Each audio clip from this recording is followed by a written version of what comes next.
Yellow here. So nandito ako ngayon sa shop ng pinsan ko. So papakita ko naman sa inyo guys kung paano nire-rewind nila yung motor. So kasi sila yung nagre-rewind guys eh. So ipapakita ko sa inyo kung paano guys. Yung proseso yung proseso muna. Kasi pag re-rewind hindi natin makukuha yun eh. Yung mga kung paano yung proseso ginagawa nila. So tingnan natin guys kung paano. Ganito siya. So babaklasin mo siya. Ito, tatanggalin nyo yung tatanggalin nyo to. So magiging ganito na siya guys. Yan.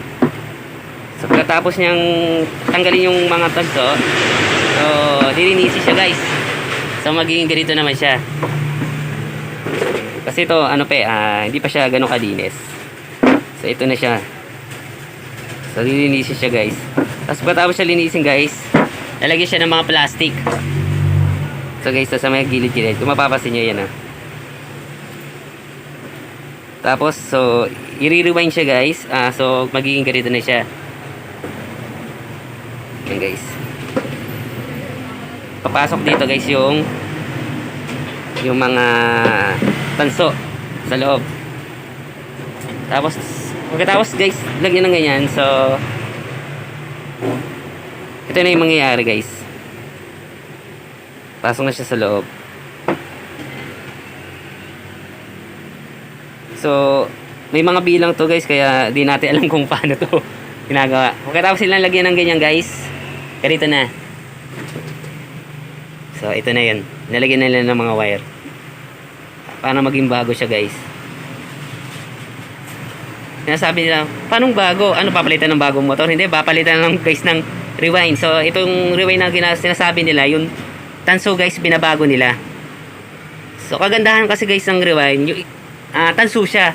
Kasi yung iba tawag dito yung aluminum yung nangyayari, kaya mas maganda yung tanso talaga. So pagkatapos niya guys, magiging ganito na siya. Ito yung finishing.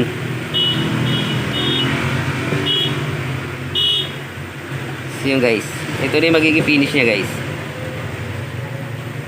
So hindi ko na ipapakita sa inyo guys kung paano nire-rewind kasi mahirap.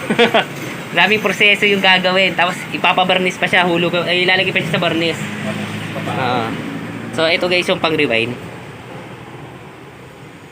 Yan. So may bilang talaga siya. Hindi siya basta-basta. Pero hayaan nyo guys pag try nating kuhanan yung kung paano nila ginagawa to. Kung paano nila kinukuha yung paggawa nito guys. So mahabang proseso guys.